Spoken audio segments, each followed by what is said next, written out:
Hi, this is Kamera again. We're on day number 331, Romans chapter 11 through 13. There is a lot in this read today. So many great points I like to point out. Can't do them all though, guys. So make sure you read it. Some good stuff here, good advice that we can receive from God in this, that we should receive from God in this. I love the fact that it is said in the word that God has not rejected Israel. He has not rejected Israel.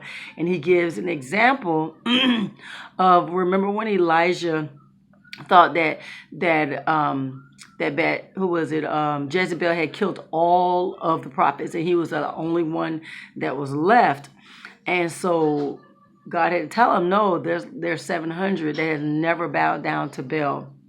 And so God basically says that there are a few people in Israel who have remained faithful because of God's mercy, his undeserved kindness, his mercy, guys, his undeserved kindness.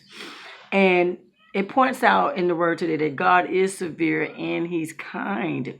He's severe to those who disobey and kind to those who continue to trust in his kindness. And he talks about God's mercy to Israel and toward everyone. His mercy is for everyone. God has made available salvation to the Gentiles, and he wanted his people Israel to become jealous so they can get it together. But get this, the Gentiles were grafted into Abraham's branch. It talks about the branch and how certain people were broken from the branch. But he says that the Gentiles were grafted into the branch, to Abraham's branch.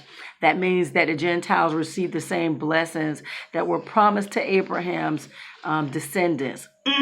But he says here that if Israel turned from their unbelief, they will be grafted back in. Isn't that something? So God is merciful. You got to love that about God. He is merciful. And that's one of the things I see in this word all the time from the beginning of the book of the Bible, from the Old Testament even to now. We know that God is merciful. And this is the thing, though. This next thing I'm about to point out.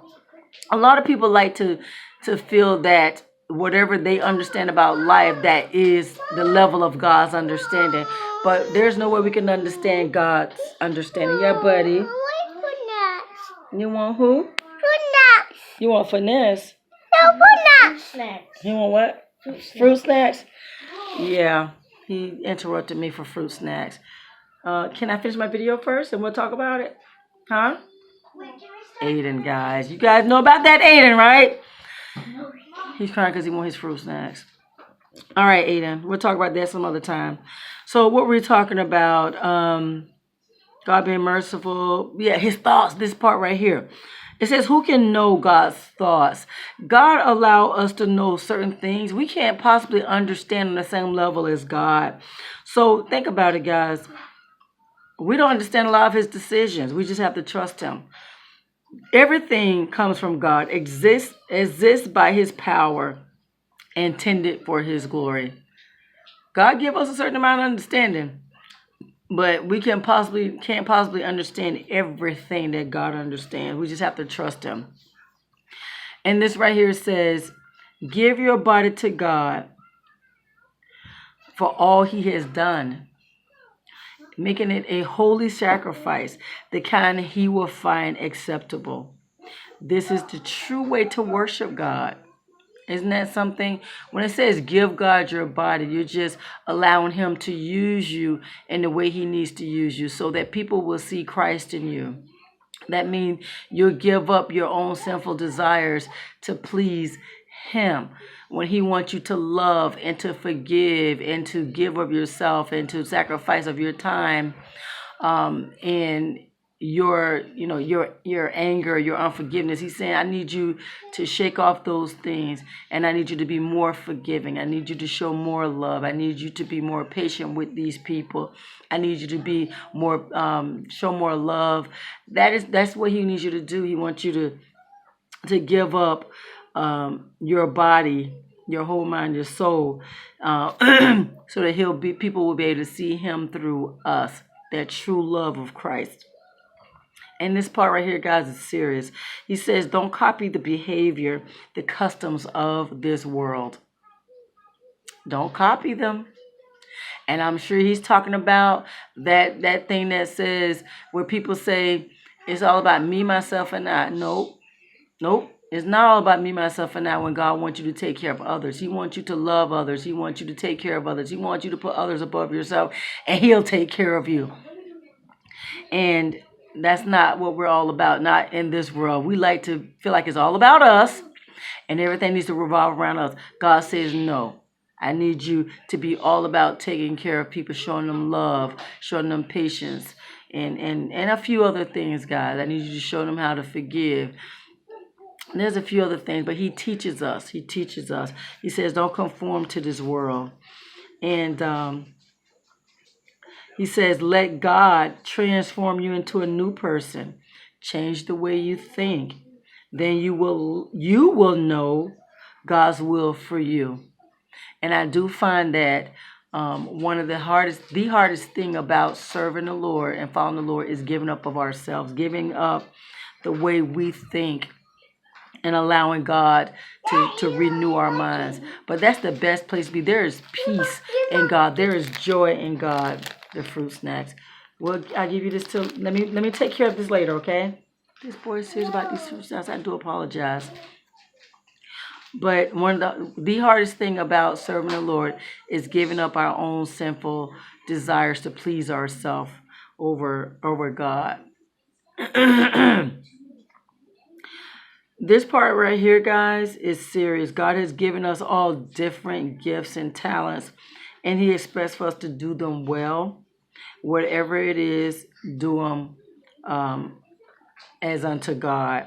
Oh my God, this boy, I do apologize. Okay, Ada, we'll take care of that later, okay, buddy? No. I do apologize. Yeah. And whatever the talent is, know that God wants you to do that unto him with your whole heart, mind, and soul. But I do know that a lot of times we have to ask God to help us because sometimes we get distracted. He says, don't just pretend to love others. Really love people. Love your neighbor. That is one of the most important commandments. Loving God, and then the other one is love your neighbor as yourself.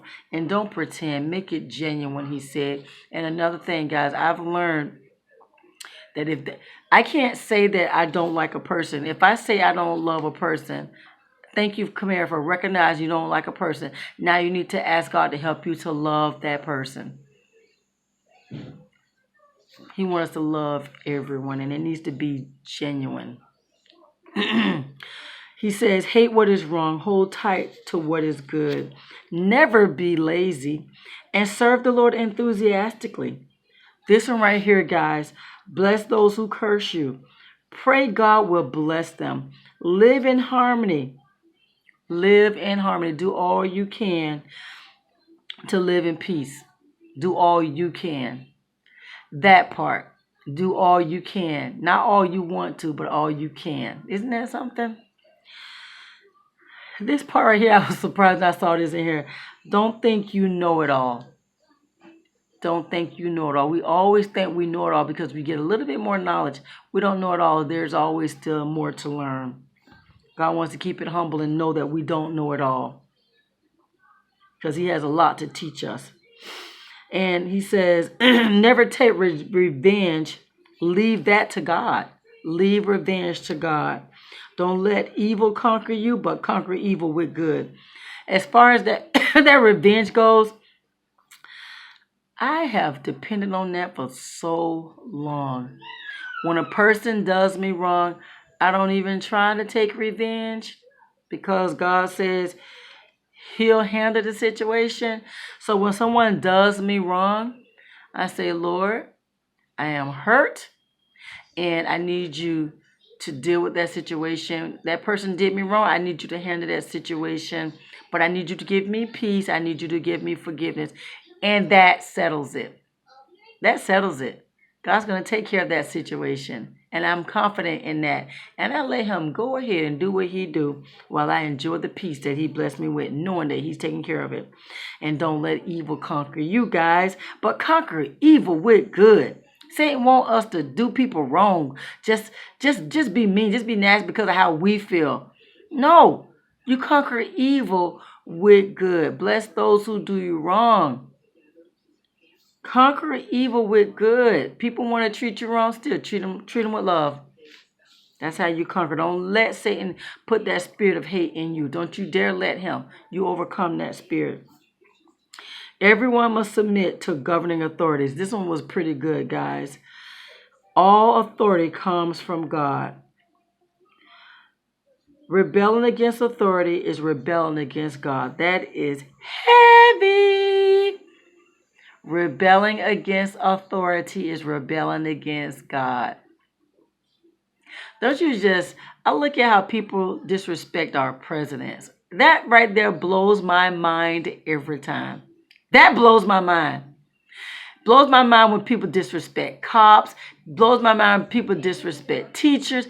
Anybody in authority, it blows my mind. If you want your president to fail, you want the country to fail. That just don't make sense to me if you want your president to fail. How can you talk bad about who God allowed to be in position? How can you treat your cops wrong when they're there to help protect and serve? I call them the regulators.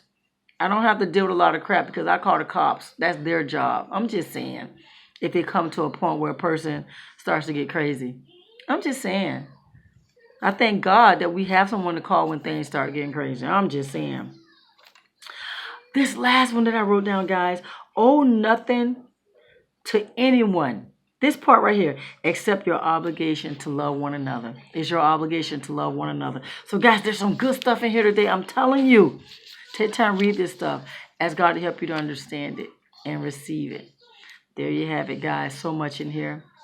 Day number 331, Romans chapter 11 through 13. You have a God-filled, blessed day.